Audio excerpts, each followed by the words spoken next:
Hi, this is Daniel at Dwyer Partners, and welcome to the Lead and Thrive podcast.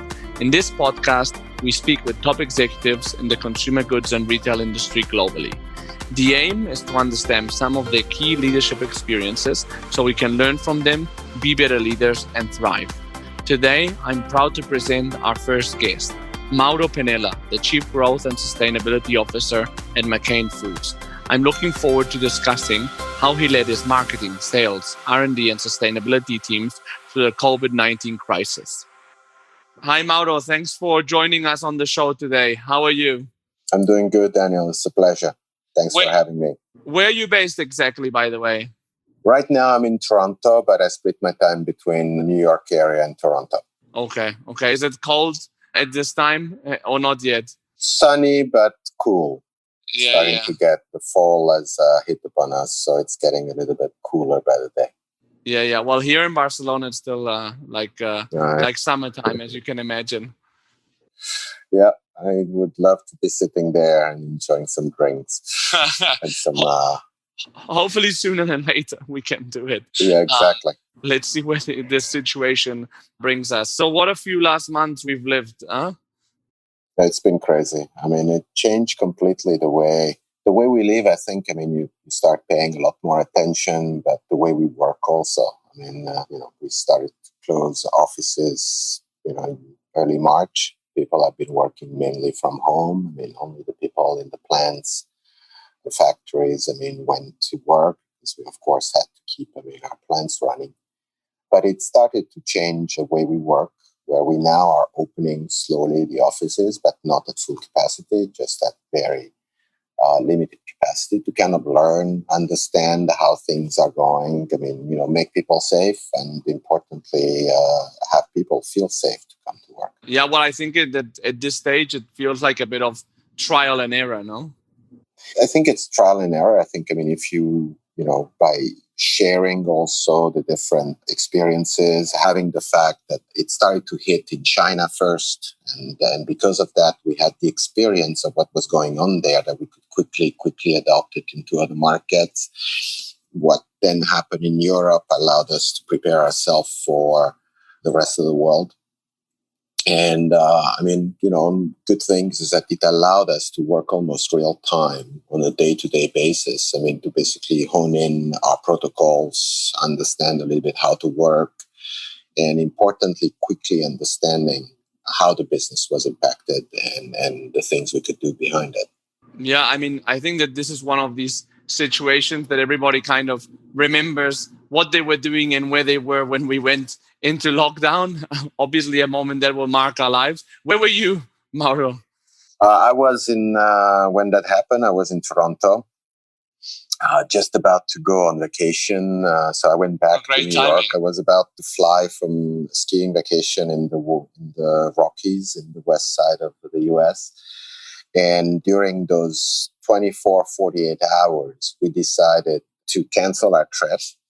And then I found out the borders were closed, so I couldn't get back to Canada to work, and started to basically turn my office into a nerve center for my team and make sure that I was getting all the things I needed. I had a few kind of computer, big screen, other things, just to kind of put myself in a way to work, because it was clear that it was not going to be just a week or two, it was going to be longer. And create a little bit of an office which was more ergonomic. That was March 12th. And I think the first time that I exited and went back to Toronto was in June. Wow. So about 3 months later. It was definitely different. Yeah, no kidding. Actually, now that you mention it caught me as well. I was actually on that Friday, I think it may have been the 13th, I was actually driving to see a friend in France. But midway, I decided to go back home because they were saying that there was a lockdown and I was afraid that I would be stranded somewhere. And also out of responsibility, I thought it was a better idea to go back home. Obviously, this decision and situation becomes even more complex when you're leading a team like you are, Mauro. I don't know how many people exactly are under your direct supervision. Well, I had basically R&D, which was spread across the world in different labs by the plants and so on. So that was a bigger team than sales, marketing, and sustainability. So I would say about 300 people all in all. And the first thing that we had to do was basically first understand the situation. And it takes, get experts, understand, get security and crisis analysts, that help us understand what's happening. And then quickly develop, a plan and a very clear, simple strategy, which was basically 3 key points. And sometimes, those type of crises actually help you really focus. There were 3 focus areas: safety of our people, cash preservation, and revenue generation. Because you can imagine when you work, with a business that is heavily weighted into the food service and the restaurant business, when restaurants get closed, it stops everything. We're lucky to have a company with a brand, McCain, that sells quite heavily also in retail, that is a well-respected brand. When you think about it, number 9 in the world in the food industry. As big as a Frito-Lay, for example. So it's a sizable business that people, of course, buy at home, and that continued and actually increased dramatically. But it was basically, first of all, understanding what's happening with the food service business. How long will it be? Are we able to still develop some business, through their delivery system, through their pickup, takeout, and other things? How to help the food service business, because they don't have any income. And some restaurants couldn't pay the bills. So how do we help them? How do we drive that? And importantly, what do we do in terms of cutting all the unnecessary expenses at the time? We banned travel. We just made travel necessary only if it had to do with production. And even there, we were basically slowly but surely stopping all the travel, starting to learn how to do engineering by video conference. All these types of things that you do. And at the same time, for the majority of the business, starting to learn to work remotely. It was less of an issue for my team because it was a team that was global in nature. So by definition, we were always more spending time on video conferences than we would be traveling around the world. But you still spent about, in my case, 3-4 months a year. Visiting the offices, visiting the people, bringing them together, because there's an element of community and an element of people management that you have with that. But it started to develop new skill sets, things that we were doing, like, for example, insight generation, new idea creation. Would normally put, 10 people, 15, 20 people in a room and then work for a day or 2, to create new innovation. Well, we started to develop new ways of working, where we would have video conferences that would have sub-team in video conferences that would be done in the morning to have a couple of hours, then meet again the next day, spread a day work over 4 or 5 days to allow to have the people always with the highest level of energy. And importantly, allowing them to do a little bit the homework that then they could bring into the team the day after, because usually they would do that homework live. Now they didn't have the other people to share, so we created those elements. So it started to give us, different ways of working that at the end of the day made us understand also we can operate differently. We can operate faster. We can take decisions much faster than we used to, because everybody was going after the same 3 single priorities and simple priorities. So any conversation, any discussion, any project, anything that was not fitting these 3 priorities was basically stopped. So that cleared really the docket for us, to actually focus. Yeah, absolutely. It seems like even at a comics level, where obviously normally it takes weeks and months to come up with a strategy, it was probably a matter of hours that you kind of all agreed on, like, the same 3-point plan, no? Yeah. I mean, at the senior leadership team level, I mean, we were at one point in time talking every day. Wow. Then very quickly, major sessions every 2 days. But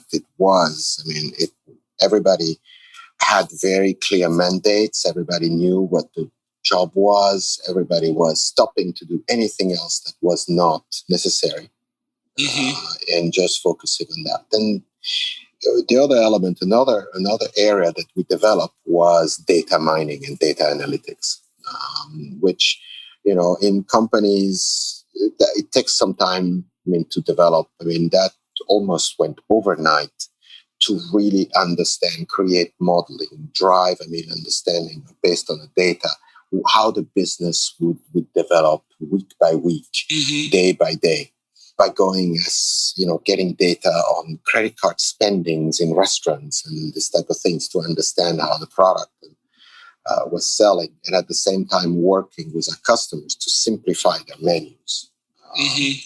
So that they were not having all those SKUs, those products that they would have in the regular menu, but just the things that were important for them, and of which our products, of course, played a major role, much bigger even than before COVID, because now they were the only side items on the menu, and therefore we were actually starting to sell as of the summer better than before.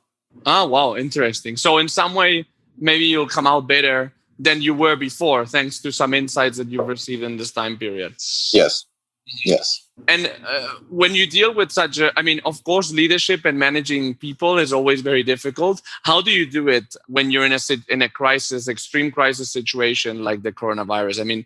Specifically, what did your conversations with your direct team look like in that context? How do you build trust and give people some certainty in a situation like this?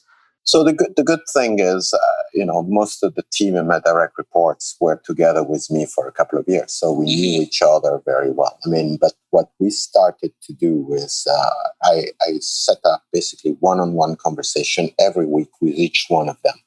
And they did the same for their direct reports. So that means we were spending a lot of time really almost hand-holding, on the steps, on the activities to be done. The second thing is for the total team. In my case, my 4 departments, 4 functions. I had weekly and then bi-weekly, depending on the topics, town halls, which basically we were very, very, very open with what was happening, very clear in terms of the communication, but at the same time hammering every day, every time we were talking to them, the 3 priorities and what we were doing against those priorities, i.e. safety, cash preservation and revenue generation. So that then the whole conversation, made the team very, first of all, feel that we were in control. Second of all, because we were open and therefore talking about everything that was happening, they felt like, they were part of the solution. And even when we had to close, a lab for a few weeks and furlough some people for a couple of weeks, it was all understood that it was part of how we were solving the situation. Because when you have labs that, consumers come to test your products all the time, and now you need to close the labs because of the lockdown, then of course you don't have the labs functioning. And so, but that was kind of understood. And we were helping them, and we were also very clearly changing the priorities that everybody was working against. So we started to look at products that we would sell to restaurants. How could we sell that in retail? We started to look at alternatives, and everybody was pitching in with ideas. But transparency was a key word. Transparency, both with your people directly and with the organization at large. How do you structure one of these town halls to make it inclusive and for people to be able to pitch in? So usually we would decide, at the beginning of the week, let's say the town hall would be on a Thursday. Usually the town hall was the day after my boss, the CEO, would have a town hall to the top leaders. You would have 2 free topics maximum of about 10 minutes each, where we were talking about, how the business was doing, how we were doing against the priorities, and maybe kind of bringing some new ideas to the table.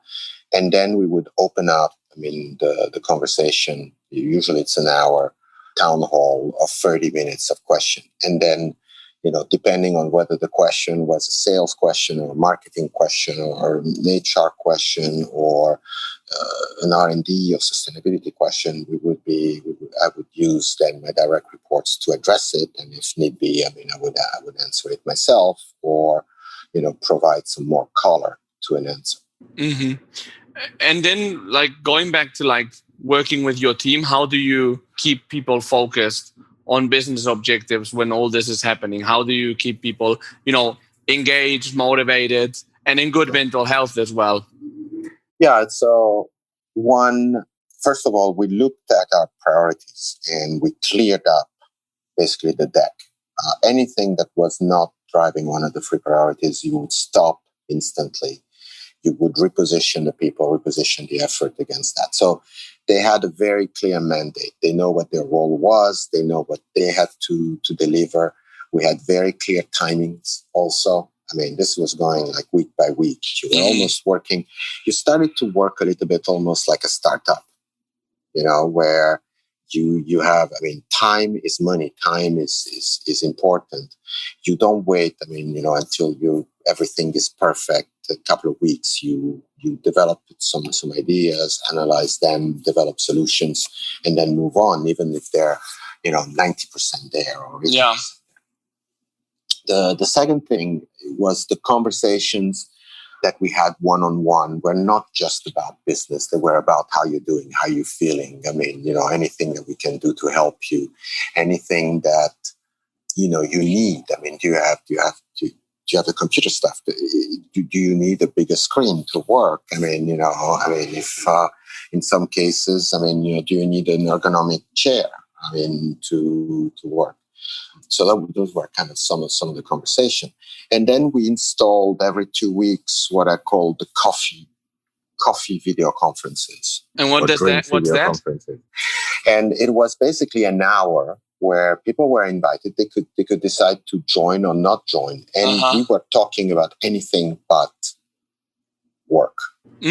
Well, so normally you would do by taking, some of your colleagues out for a drink after work or for lunch, and so on, and just chat and talk. We were doing that virtually with people from Australia down to US and Europe. And, people could join for 10 minutes, just say hi. People could join for an hour and just chatting. We were talking jokes. We were enjoying a drink, while doing it. Some people were enjoying a glass of wine, while some people were in the morning, enjoying a coffee. Of course. So, but doing this, actually created an even stronger bond between the people and made us forget a little bit for an hour. So those were elements about, to kind of keep the mental health. A little bit. At the same time, the company provided also specialists that you could call, that you could talk to. That could help. Understand mental health. We were all kind of thinking about, how do you change working normally in an environment where you go to work, you commute, and you come back, to now basically you wake up, get dressed, and you can start the next phone call about 30 minutes after, once you've got your coffee. So we were also looking at, should we do some sport? Should we kind of create some breaks? Have everybody try. We asked everybody to try to be a little bit more disciplined about their day. Because at the beginning, you went from a 12 hours, 13 hours workday to a 20 hours workday. Especially for people like me or my direct report, which had people across the world. You were waking up at 5 to have call at 6 with China and Australia, and then you were finishing up, the same evening to get them in the morning. Yeah. And so on.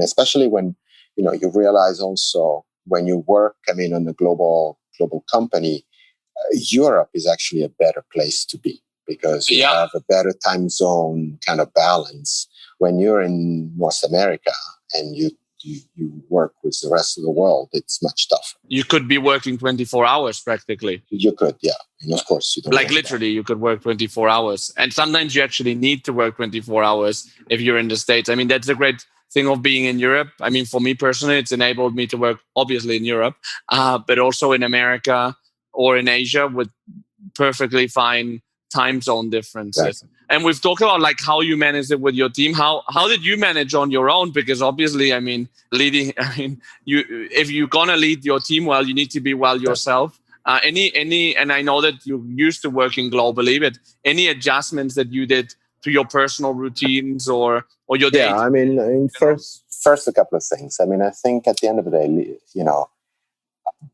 the EQ element of leadership, you need to have it very, very strong. You cannot just be about doing. It's about how you do it. Mm-hmm. That has always been kind of a strength and something that I pride myself about. The second element is maintain the calm. Mm-hmm. If I have an advice, to every leader in a crisis, it's like you need to be rock solid. You need to be calm. You need to be showing that you're in control, not that you panic. Because if you're calm, your people will feel calm. Yeah. If you're not, your people will go and run like headless chickens. So that was number one. The second one is that I decided that, it was good to be actually, since I was commuting, I was working, between Toronto, where I would work during the week, and then on the weekend, going back home to the New York area. I decided it was better for me to stay in the New York area, close to my family, to my life, kind of my more balanced life with it. So that helped. And then it was also a decision personally to kind of get into a routine where I said, okay, I need to do my sports every day, a certain amount of time. I need to take my breaks and grab a coffee and just sit on the deck outside. I mean, the good news, it happened at the end of the winter and we were getting into the summer. So that helped also, wake up in the morning, do my swimming and then, have a coffee, then start the day. Mm-hmm. So all this kind of like set up, personal goals. I mean, get more active, losing some weights. I mean, this type of things. I mean, and that kind of gave me kind of the balance because I was actually thinking about myself as much as I was thinking about the business and the people. Yeah. And now, like moving forward, obviously, I won't ask you how you think the world will look because that's impossible to know. But from what you're seeing and where we can more or less understand things going, probably more people working remotely, not working in the office every day. That's where it looks like it's going. Any leadership traits you think will be more important than before? In other words, people that you hire in the future. Is there any difference of the leadership traits you're going to look for right now? Yeah, so a couple of things. I mean, it's not going to change overnight back to normal until there's going to be a vaccine and successful vaccine. It's going to probably take a year until, I would say, people will start to normalize. Because even today, I mean, I think we're all very nervous about normality. We don't go back to restaurants the way we used to. We pay attention when we shop. I mean, we wear masks everywhere. And I think there's an element of fear that you need to drive. So I think the past 6 months, 7 months have helped us develop some ways of working, which will actually, to a certain degree, help us be faster, more decisive, and working in slightly different ways that will allow us to be also a speedier type of organization. Mm-hmm. You don't need now to wait and bring people 2 months from now because that's the only date that you can bring them together in one city. You can actually have the meetings and the discussion tomorrow. Yeah. You just need to basically fire up your video conference. So that's going to actually help us to work in a slightly different fashion.